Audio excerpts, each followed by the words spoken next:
ቅዱሳን እንዴት ከርማችኋል? እግዚአብሔር አምላካችን እናመሰግናለን። ዛሬ ሰሞኑን ማሰላስለውን አንድ እግዚአብሔርን ቃል እንከፋፈላለን። አጭር ጸሎት አድርገን እግዚአብሔር በልብ ያስቀመጠውን እግዚአብሔርን ቃል አካፍላችኋለሁ። እግዚአብሔር የዘላለም አምላክ እናመሰግናለን፣ እናከብራለን። በጌታችን በኢየሱስ ክርስቶስ ስም የተቀደሰውን የተወደደውን ስምን ጠርተን ከፍ እናረጋለን። በዚህ ጊዜ ቅዱስ ቃልን እንድትገልጥልን ለልባችን የሚሆን ነገር እንድትሰጠን እንድትናገረን እንድታስተምረን ምህረት በረከት በእኛ ላይ እንዲሆን በክርስቶስ ኢየሱስ በጌታችን ስም እንጸልያለን። ክብር በሰማይና በምድር ላንተ ይሁን። ከፍ በል በጌታችን በኢየሱስ ክርስቶስ ስም ቅዱስ ቃልን ባርክልን። አሜን። የእግዚአብሔርን ቃል የምንከፋፈለው ከኦሪት ዘፍጥረት መጽሐፍ ምዕራፍ 17 ከቁጥር 1 ጀምሮ እስከ 8 ድረስ እንዲሁም ደግሞ ቁጥር 15 እስከ 17 ያለውን የመጽሐፍ ቅዱስ ክፍል በማንበብ እንጀምራለን። በጌታ በኢየሱስ ክርስቶስ ስም አነባለሁ። እንደዚህ ይላል። አብርሃምም የ99 ዓመት ሰው በሆነ ጊዜ እግዚአብሔር ለአብርሃም ተገለጠለትና እኔ ኤልሻዳይ ነኝ፣ በፊቴ ተመላለስ፣ ፍጹም ሁን፣ ቃል ኪዳኔን በኔና ባንተ መካከል አደርጋለሁ፣ እጅግም አበዛሃለሁ አለው። አብርሃምም በግንባሩ ወደቀ፣ እግዚአብሔርንም እንዲህ ብሎ ተናገረው፣ እነሆ ቃል ኪዳኔን ከአንተ ጋር ነው፣ ለብዙም አሕዛብ አባት ትሆናለህ። ከዛሬ ጀምሮ እንግዲህ ስምህ አብርሃም ተብሎ አይጠራም፣ ነገር ግን ስምህ አብርሃም ይሆናል፣ ለብዙም አሕዛብ አባት አድርጌሃለሁና እጅግ አበዛሃለሁ፣ ሕዝብም አደርግሃለሁ፣ ነገስታትም ካንተ ይወጣሉ። ቃል ኪዳኔም በኔና ባንተ መካከል ካንተም በኋላ ከዘርህ ጋር በትውልዳቸው ለዘላለም ኪዳን አቆማለሁ፣ ላንተና ካንተም በኋላ ለዘርህ አምላክ እሆን ዘንድ በእንግድነት የምትቀመጡበትን ምድር የከነዓን ምድር ሁሉ ለዘላለም ግዛት ይሆን ዘንድ ላንተና ካንተ በኋላ ለዘርህ እሰጣለሁ፣ አምላክም እሆናችኋለሁ።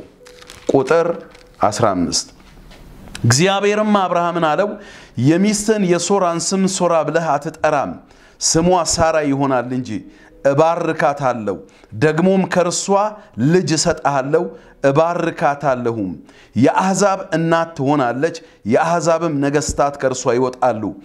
አብርሃምም በግንባሩ ወደቀ፣ ሳቀም፣ በልቡም አለ፣ የ100 ዓመት ሰው በውኑ ልጅ ይወልዳልን? 90 ዓመትስ የሆናት ሳራ ትወልዳለችን? እያለ ክፍሉ ይቀጥላል። አባታችንን አብርሃምን እግዚአብሔር አምላክ በጠራው ጊዜ አብርሃም በ75 ዓመቱ ነው እግዚአብሔር አምላክ የጠራው። አብርሃም በተጠራበት ጊዜ እግዚአብሔር የገባለትን ተስፋ የነገረውን ቃል ሊፈጽም በሚችልበት ሁኔታ ውስጥ ሆኖ ነው አብርሃም የተጠራው። እግዚአብሔር ለተናገረው አደርጋለሁ ላለው ነገር የተቀራረበ ማንነት የተቀራረበ ምቹ ሁኔታ ባለበት ሁኔታ ውስጥ በሚመስል ነገር ውስጥ ሆኖ እግዚአብሔር አምላክ አብርሃምን እንደጠራው የእግዚአብሔር ቃል ይነግረናል። እግዚአብሔር አብርሃምን ከጠራው በኋላ ግን እግዚአብሔር የተናገረውን ነገር እስኪያደርግለት ድረስ ረጅም ጊዜ እንደፈጀ የእግዚአብሔር ቃል ይነግረናል። በዚህ ምክንያት አብርሃም ተስፋ እንደቆረጠ፣ አብርሃም እንዳዘነ፣ አብርሃም የራሱን እርምጃ እንደወሰደ የእግዚአብሔር ቃል ይነግረናል። የምንከፋፈለው የእግዚአብሔር ቃል የመልእክቴ ርዕስ ሰው ሲጨርስ እግዚአብሔር ይጀምራል በሚል ሐሳብ ነው የእግዚአብሔርን ቃል የማካፍላችሁ። አብርሃም እግዚአብሔር የተናገረውን ነገር አደርጋለሁ ብሎ ያለውን ያሰበውን የነገረውን ነገር ለማድረግ ጠብቋል። አብርሃም ቀናትን፣ ወራትን፣ ዓመታትን አብርሃም ጠብቋል። የተለያዩ ጥረቶችን አድርጓል። እግዚአብሔርን ታምኗል። እግዚአብሔርን ተስፋ አድርጓል። አንድ ቀን እግዚአብሔር የተናገረው ነገር በህይወቴ በዘመኔ ይፈጸማል ብሎ ይጠብቅ ነበር አብርሃም። ነገር ግን አብርሃም ባሰበበት ጊዜ አብርሃም በጠበቀበት ጊዜ እግዚአብሔር የተናገረው ነገር በአብርሃም ህይወት ውስጥ እንዳልተፈጸመ የእግዚአብሔር ቃል ይነግረናል። በኋላ ለመጨረሻ ጊዜ ወደ አብርሃም እግዚአብሔር የመጣበት ጊዜ አብርሃም ተስፋ የቆረጠበት ጊዜ ነው። ክፍሉ ራሱ ሲናገር አብርሃምም የ99 ዓመት ሰው በሆነ ጊዜ እግዚአብሔር ለአብርሃም ተገለጠለትና እንደዚህ ነው ያለው እኔ ኤልሻዳይ ነኝ በፊቴ ተመላለስ ፍጹምም ሁን ቃል ኪዳኔን በእኔና በአንተ መካከል አደርጋለሁ አለ ይሄ ጊዜ አብርሃም ያቃተው ጊዜ ነው ይሄ ጊዜ አብርሃም የሰለቸው ጊዜ ነው ይሄ ጊዜ አብርሃም ተስፋ የቆረጠበት ጊዜ ነው ይሄ ጊዜ አብርሃም እግዚአብሔር ከተናገረው ተስፋና ኪዳን ፊቱን መልሶ በሌላ መንገድና አቅጣጫ ጉዞ የጀመረበት ጊዜ ነው እግዚአብሔር መጥቶ ያለው አንተ አቅቶሃል አንተ ደክመሃል አንተ ተስፋ ቆርጣል አንተ አትችልም ያንተ እድሜ ያንተ ማንነት እኔ የተናገርኩት ነገር አሁን እንድፈጽም ሊያደርግ በማይችል ሁኔታ ውስጥ ነው አንተ ያለው ነገር ግን ብሎ እግዚአብሔር አምላክ አብርሃም ከጨረሰ በኋላ አብርሃም ካበቃለት በኋላ እግዚአብሔር አምላክ የጀመረው የተናገረውን ነገር ለማድረግ ለአብርሃም ኪዳን እግዚአብሔር የገባለት አሁን ሰዓቱ ነው ብሎ እግዚአብሔር ወደ አብርሃም የመጣበት ጊዜ የሚገርመው ነገር አብርሃም ሲጨርስ አብርሃም ሲያበቃ አብርሃም ተስፋስ ከቆረጠ በኋላ ነው ሁልጊዜም እግዚአብሔር አምላክ ሰዎች ሲጨርሱ የሚጀምር አምላክ ነው ሰዎች ጨረሱ ማለት እግዚአብሔር ጨረሰ ማለት አይደለም ሰዎች አቃታቸው ማለት እግዚአብሔር አቃታቸው ማለት አይደለም ነገሮች አንዳንድ ጊዜ ከኛ ቁጥጥር ውጪ የሚወጡበት ጊዜ አለ እኛ የምንዝልበት እኛ ተስፋ ምንቆርጥበት ጊዜ አለ ተስፋ የምናደርገውን ይሆናል ብለን ምንጠብቀውን ይከናወናል ብለን ምናስባቸው ነገሮች እንደማይሆኑ ሁኔታዎች ምስክር የሚሆኑበት የኛ ማንነት ተስፋ የምናደርገው ነገር እንደማይፈጸም አረጋግጠው የሚነግሩን እና የሚያሸንፉን ጊዜ አለ ነገር ግን ሁኔታዎች እንደሱ ሆኑ ማለት ነገር አበቃ ነገር አከተመ ማለት እንዳልሆነ ልናውቅ ይገባል እኛ አማኞች ነን እግዚአብሔርን የምንታመን በየትኛውም ሁኔታ በየትኛውም አስቸጋሪ ነገር በማይቻል ሁኔታ ውስጥ እግዚአብሔር አልፎ የተናገረውን ነገር የገባውን ተስፋ የሚፈጽም አምላክ እንደሆነ ሁሉ ጊዜም ይሄንን እውነት ልናውቅ በዚህ እውነት ደግሞ ልንኖር ይገባናል እኛ ስንጨርስ የኛ ነገር ሲያበቃ እምነታችን ሲያበቃ እድሜያችን ሲያበቃ ተስፋችን ሲሟጠጥ እድል የሚባለው ነገር ሁሉ ተጠቅመን እኛ ስንጨርስ እጃችንን አጨብጭበን የኛ ጉዳይ አንድ ጠርዝ ላይ ሲቆምና ሲያበቃ ያኔ የምናመልከው አምላካችን እግዚአብሔር ነገራችንን የሚጀምር አምላክ ነው እኛ አበቃ ብለን ተውነው ማለት እግዚአብሔር አበቃ አለ ማለት እንዳይደለ ሁሉ ጊዜ ልናስብ ይገባል ይሄንን የእግዚአብሔርን ቃል ስንከፋፈል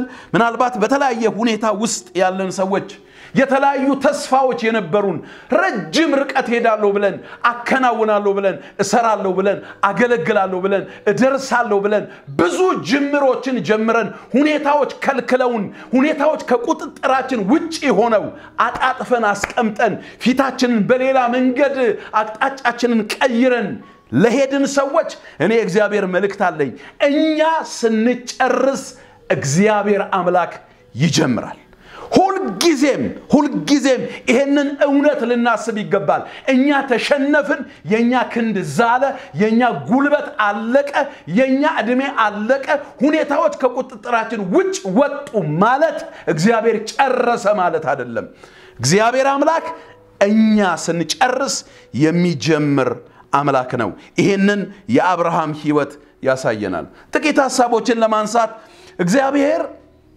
እግዚአብሔር እኛ ስንጨርስ የሚጀምርበት ምክንያት ምንድነው አንድ ሁለት ሶስት ምክንያቶችን ፈጠን ብዬ አነሳለሁ የመጀመሪያውና አንደኛው ምክንያት እኛ ስንጨርስ እግዚአብሔር የሚጀምርበት ምክንያት እኛ ምን ያህል ትንንሾች እንደሆንን የማንችል እንደሆንን ደካማ እንደሆንን እንድናውቅ እግዚአብሔር አምላክ እኛ እስክንጨርስ ድረስ ይጠብቃል ሰው የቱንም ያህል የማድረግ አቅም የማድረግ ችሎታ ያለው ቢሆን ሰው የቱንም ያህል ብርቱ እንደሆነ ተስፋ ቢያደርግ ሰው ድሎች የሚባሉ ነገሮችን ሁሉ ሞክሮ ብሎ የሚያቀተው ጊዜ ይመጣል ነገሮች ከቁጥጥር ውጭ የሚወጡበት ጊዜ ይመጣል እንደሱ አይነት ሁኔታ ሲፈጠር እግዚአብሔር አምላክ ደስ ይለዋል አንዳንድ ጊዜ እግዚአብሔር የሚናገረንን ነገር አሜን ለማለት እንኳን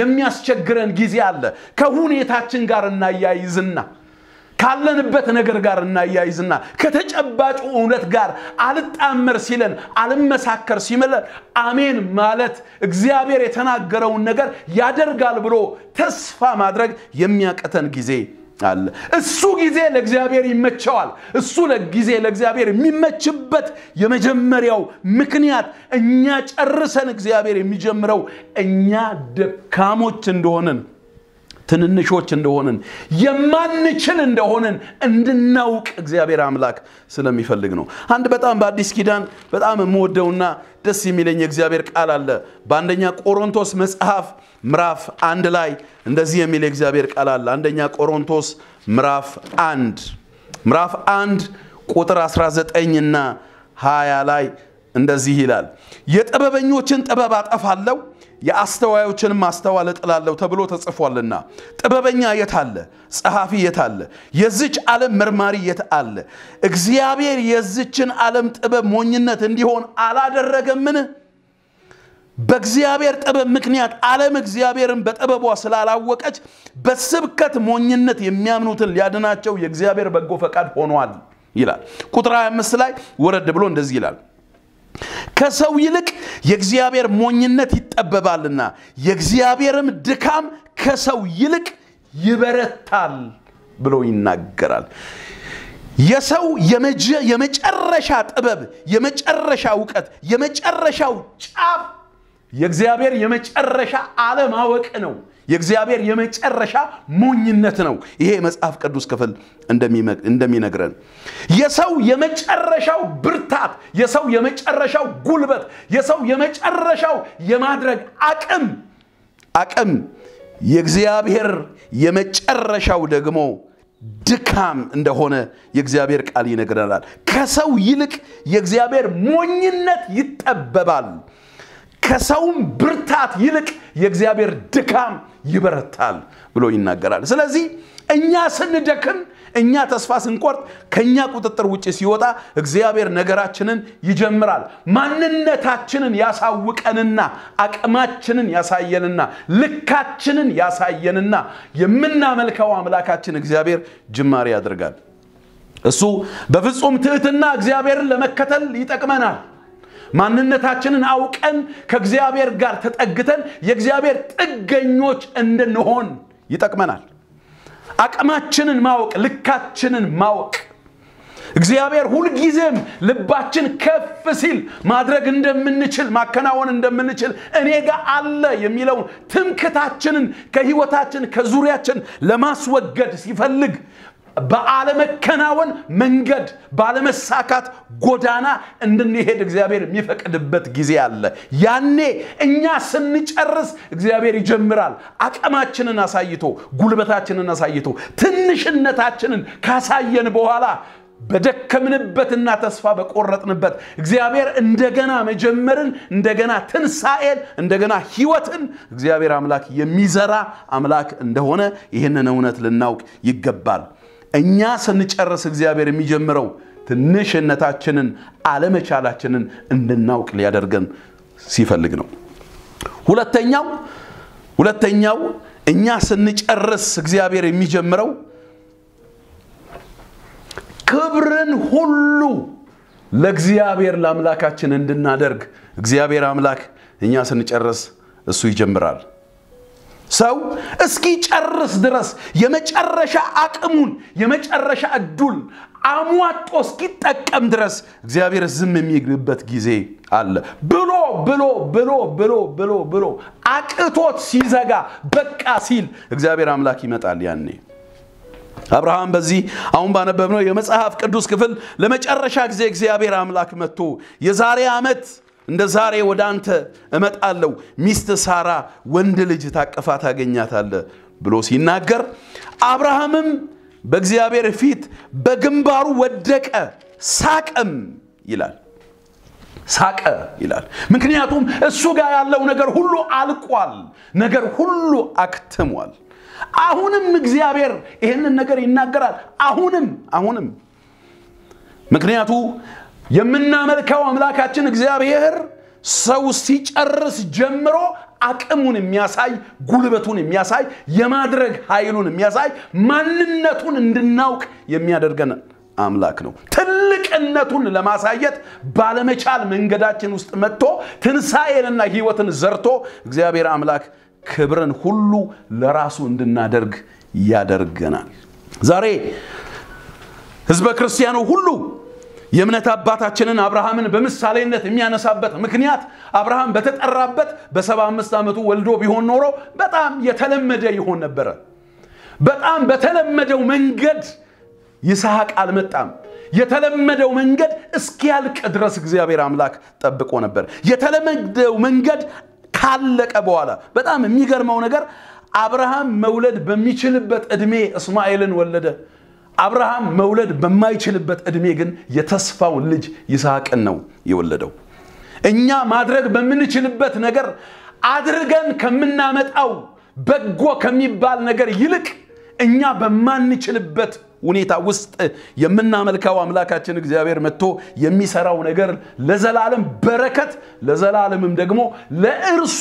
ክብር እንድናመጣ ያደርጋል ሳራ ራሷ ከወለደች በኋላ ለአብርሃም ጡት እንደማጠባለት ማን በነገረው አለች መውለዴን የሰማ በኔ ምክንያት ይስቃል አለች እውነተኛ ሳቅን እግዚአብሔር አምላክ በአብርሃም ቤት ውስጥ አድርጓል ተስፋውን ይዞ በማይችሉበት ሁኔታ ውስጥ መጥቶ ለሳራም ለአብርሃምም እግዚአብሔር ሲናገር ምላሻቸው የነበረው ሳቅ ነበር አሁንም እግዚአብሔር አረሳም አሁንም እግዚአብሔር ይሄንን ነገር ይናገራል አሁንም እግዚአብሔር አደርጋለሁ ይላል የሚል ነገር ውስጣቸው ተፈጥሮ ስለነበር ሁለቱ ጋም ሳቅ ነበር ይሄንን ሳቅ ግን እግዚአብሔር እውነተኛ ሳቅ አድርጎታል ቀይሮ ለውጦ የምናመልከው አምላካችን እግዚአብሔር ቅዱሳን ክብርን ሁሉ ለእርሱ እንድናደርግ ሲፈልግ እኛ እስክንጨርስ ድረስ ይጠብቃል እድል የሚባለው ነገር አሟጠን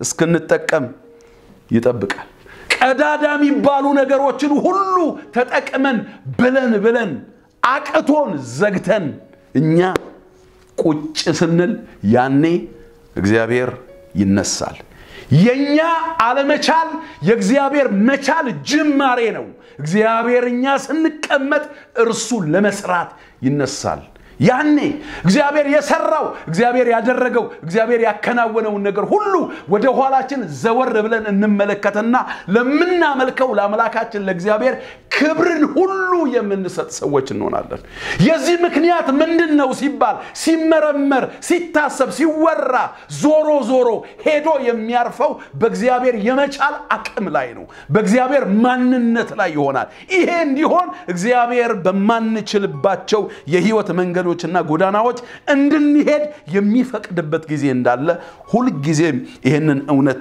ልናስብ ይገባል ስለዚህ አምላካችን እግዚአብሔር እንድናከብረው እንድንወደው የፍቅሩ ምርኮኛ እንድንሆን ለእርሱ ሕያዋን ምስክሮች እንድንሆን ታላቅነቱን ምናወራ ምንዘምር እንድንሆን የኛ ህይወት የሚናገር የኛ ህይወት የሚያወራ የኛ ህይወት ለሌሎች ምሳሌ ለኛ ህይወት ለሌሎች የሚያወራ ምስክር እንዲሆን እግዚአብሔር አምላክ በማንችልባቸው የህይወት መንገዶች የህይወት ጎዳናዎች እንድናልፍ ይፈቅዳል ያኔ ክብርን ሁሉ ለአምላካችን ለእግዚአብሔር እንሰጣለን ስለዚህ ሰው ሲጨርስ እግዚአብሔር የሚጀምረው ለአምላካችን ለእግዚአብሔር የሚገባውን ሙሉ ክብር እንድንሰጥ አምላካችን እግዚአብሔር እስክንጨርስ ድረስ ይጠብቃል የዘገየብን ሰዎች ምናልባትም በንሰራው በናከናውነው ክንዴ አመጣ እንዳንል እጄ አመጣ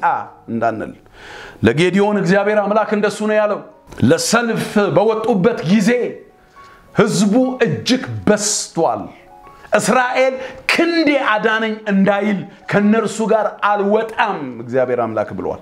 የሰው ክንድ ብዙ ስለነበር የሰው ዕውቀት ብዙ ስለነበር የሰው አቅም ብዙ ስለነበር ከዚህ ብዙ ከሆነ ከሰው አቅም ጋር እግዚአብሔር እኔ አልወጣም ቀንስልኝ አለ። ያንን 32000 ወታደር ቀንሶ በመጨረሻ ትንሽ ጉልበታቸው በ300 ወታደሮች እግዚአብሔር አምላክ አማሌቅን ድባቅ እንደመታ ድል እንደሰጣቸው ማሸነፍን እግዚአብሔር እንዳረጋላቸው እናያለን። ይሄም እናመልከው አምላካችን እግዚአብሔር ሕያው ነው። ለዘላለም ስሙ እንዲጠራ እንዲወደስ የሚፈልግ አምላክ ነው። ዛሬ የኛን ኑሮ የኛን የጤና ሁኔታ የኛን ኢኮኖሚ የኛን ቢዝነስ የኛን የትኛውንም ነገር ተጠቅሞ የማንችልባቸውን አስቸጋሪ ነገሮቻችን ውስጥ እግዚአብሔር ተአምራትን አድርጎ ክብርን ለርሱ እንድናደርግ የሚያደርገን አምላክ እንደሆነ ይሄንን እውነት እናስብ።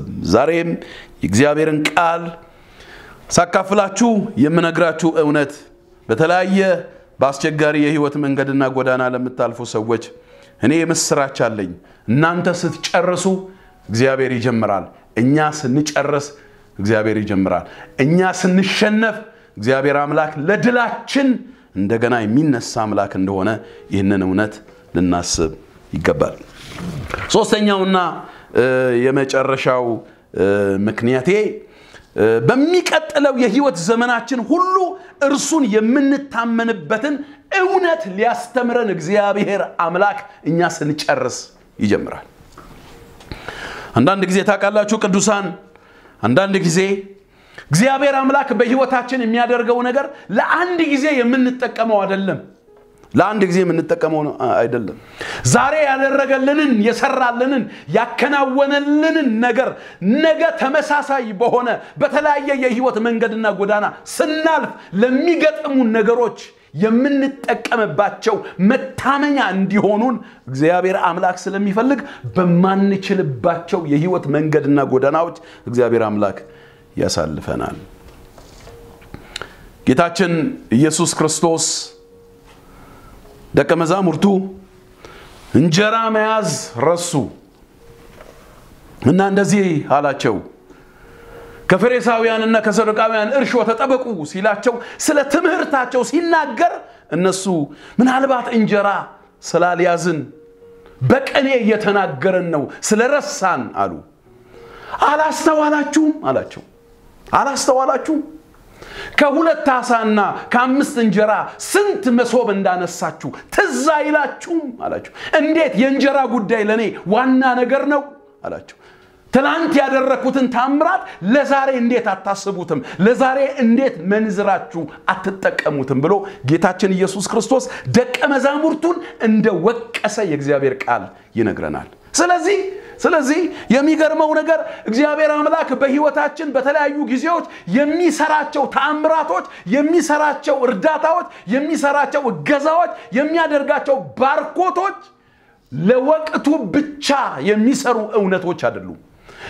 በወቅቱ ካለንበት ሁኔታ እንድንወጣበት እግዚአብሔር አምላክ ይጠቀማል ብቻ ሳይሆን ግን በቀጣዩ የህይወት ዘመናችን ደግሞ የሚገርመው ነገር ተመሳሳይ ነገር ሲገጥመን ወደ ኋላ ዘወር ብለን ትላንትና ከዚያ ነገር ያዳነኝ ከዚህኛውም ነገር ያድነኛል ብለን እግዚአብሔር እንድንታመን እግዚአብሔር እንድንደገፍ አምላካችን እግዚአብሔር በእኛ ዓለመቻል ውስጥ መጥቶ አስገራሚ የሆኑ ነገሮችን እንደሚያደርግ ይህንን እውነት ልናስብ ይገባል። ሁሉ ጊዜም የምንጠቀምበትን የምናወራውን የምንዘምረውን የምንመሰክረውን እውነት እግዚአብሔር ሊሰጠን እስከ መጨረሻ ድረስ ጠብቆ አለቀ አበቃ አከተመ ስንል ትንሳኤን እግዚአብሔር አምላክ ያደርግልንና በቀጣዩ የህይወት ዘመናችን ሁሉ የምንታመንበትን እውነት በእጃችን እግዚአብሔር ያስጨብጠናል። ያኔ የሆነ ነገር ሲገጥመን ኋላችንን ዞር ብለን እናስብና በዚህ ወቅት እንዲህ አይነት ነገር ገጥሞ የነበረ ከዚያም ወጥቻለሁ ብለን እናስባለን። በአዲስ ኪዳን ኤልሳቤጥና ዘካርያስ በጣም የሚያስገርሙ የእግዚአብሔር ሰዎች ናቸው። በጽድቅ በታማኝነት ለረጅም ዘመን እግዚአብሔርን ያገለገሉ ያለ ነቀፋ የኖሩ የእግዚአብሔር ሰዎች ናቸው። በክፍሉ ተራ ዘካርያስ ለማገልገል ወደ መቅደስ ከገባ በኋላ መልአኩ ገብርኤል መጥቶ ኤልሳቤጥ እንደምትወልድ ሲነግረው እኔ አርጅቻለሁ፣ ሚስቴን ፈጽማ አርጅታለች፣ ይሄን እንዴት አምናለሁ አለ። ይህችን የምስራች እሰብክልህ ዘንድ ከእግዚአብሔር ተልኬን መጥቻለሁ አለ ገብርኤል። በጊዜው የሚፈጸመውን ነገር ስላላመንክ አለው ይሄ ነገር እስኪሆን ድረስ ዲዳ ትሆናለህ ብሎ አፉን ዘግቶት ሄዷል። ዘካርያስ በእውነት ማሰብ ነበረበት። የኋላ ታሪኩን ማሰብ ነበረበት። አባቱን ማሰብ ነበረበት። ዘሩ የመቃው በሱ ያለ መቻል ውስጥ እግዚአብሔር አምላክ መቻልን አድርጎ የቀጠለ ዘር ነው። ይሄንን እውነት አስቦ በአባቶቼ ዘመን በአባቶቼ ህይወት እግዚአብሔር ያደረገውን ነገር አሁንም በኔ ህይወት ሊያደርግ ነው ብሎ እግዚአብሔር ለሚናገረው ነገር አውንታዊ ምላሽ መስጠት ነበረበት። ያንን ማሰብ ግን አልቻለም። መደገፍ አልቻለም። ልክ ነው በኔ ህይወትም እንደዚህ ይሆናል ማለት አልቻለም። ስለዚህ አፉን ዘግቶት እንደሄደ የእግዚአብሔር ቃል ይነግረናል። ሲወጣ መናገር የማይችል ሰው ሆኖ ማውራት የማይችል ሰው ሆኖ የሆነውን ነገር ማስረዳት የማይችል ሰው ሆኖ ነው የመጣው። ሁልጊዜም ትላንትናና ትላንት ወዲያ እግዚአብሔር አምላክ በህይወታችንና በዘመናችን ያደረገልን ተአምራት ለዛሬ ብሎም ደግሞ ለነገ የምንጠቀምበት እውነት ነው።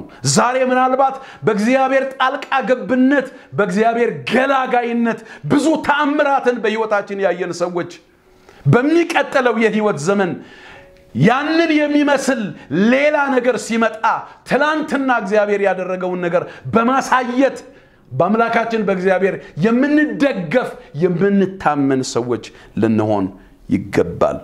እግዚአብሔር አምላክ እኛ እስክንጨርስ ጠብቆ በህይወታችን የሚመጣበት ምክንያት በሚቀጥለው የህይወት ዘመናችን ሁሉ እርሱን የምንታመንበትን እውነት ሊያቀብለን እግዚአብሔር አምላክ እኛ አልችልም ብለን ነገራችንን ዘግተን እስክንቀመጥ ድረስ ይጠብቃል። ያኔ ይመጣና ታምራት ያደርጋል። ያኔ ይመጣና እግዚአብሔር አምላክ አስገራሚ ነገር ያደርጋል። ከዚያ በኋላ በሚቀጥለው የህይወት ዘመናችን ሁሉ ማንንም የማያቆመን ሰዎች እንሆናለን። እግዚአብሔርን ለመታመን በእርሱ ለመደገፍ እርሱን ተስፋ ለማድረግ እርሱን ለመከተል ጽድቅን ለመከተል እርሱን ለማገልገል የምንችልበትን እውነት ተቀብለን ምንኖር ሰዎች እንሆናለን። ሐሳቤን ሳጠቃለው ወንድሞቼና እህቶቼ እኛ ስንጨርስ እግዚአብሔር ይጀምራል። በብዙ ዓለመቻል በብዙ አስቸጋሪ ሁኔታ ውስጥ በህይወት ያለፈን ያለን ሰዎች ይሄንን የእግዚአብሔርን እውነት እናስብ። ሰው ሲጨርስ እግዚአብሔር ይጀምራል። አንቺ ስትጨርሺ እግዚአብሔር ይጀምራል። አንተ ስትጨርስ እግዚአብሔር ይጀምራል። እኔ ስጨርስ እግዚአብሔር ይጀምራል። እኛ ስንጨርስ እግዚአብሔር ይጀምራል። የኛ አቅም ሲደክም እኛ ተስፋ ስንቆርጥ እኛ ሲያበቃልን እግዚአብሔር አምላክ በህይወታችን በዘመናችን መጥቶ ታምራትን በማድረግ ህይወትን የምንቀጥልበትን ነገር ያደርጋል። ሰው ሲጨርስ እግዚአብሔር አምላክ ይጀምራል። ይሄንን እግዚአብሔር የሚያደርገው ትንሽ መሆናችንን ለማሳየት ይሄንን እግዚአብሔር የሚያደርገው ክብርን ሁሉ ለአምላካችን ለእግዚአብሔር እንድናደርግ ይሄንን እግዚአብሔር የሚያደርገው በሚቀጥለው የህይወት ዘመናችን ሁሉ እርሱን የምንታመንበትን እውነት ሊያቀብለን እስክንጨርስ ድረስ እግዚአብሔር ይጠብቃል። እስክንጨርስ ድረስ እግዚአብሔር ጠበቀ ማለት ግን ትቶን ሄደ ማለት አይደለም። ረሳን ማለት አይደለም። ጣለን ማለት አይደለም። እኛን ለኛ ጉዳይ እኛን ለሰዎች ፈቃድ እኛን ለሰይጣን ሐሳብ አሳልፎ ሰጠን ቸላለን ማለት አይደለም። አበቃልን ስንል እግዚአብሔር አምላክ መጥቶ ትንሳኤን ያደርጋል። ሰው ሲጨርስ እግዚአብሔር ይጀምራል። እግዚአብሔር አምላክ ይባርካችሁ። ይሄንን የእግዚአብሔርን ቃል ያሰላሰልን ህይወትን እንቀጥል። እግዚአብሔር ህይወታችሁን ዘመናችሁን ይባርክ። እግዚአብሔር ከናንተ ጋር ይሁን። ብሩክ ሁኑልኝ። አመሰግናለሁ።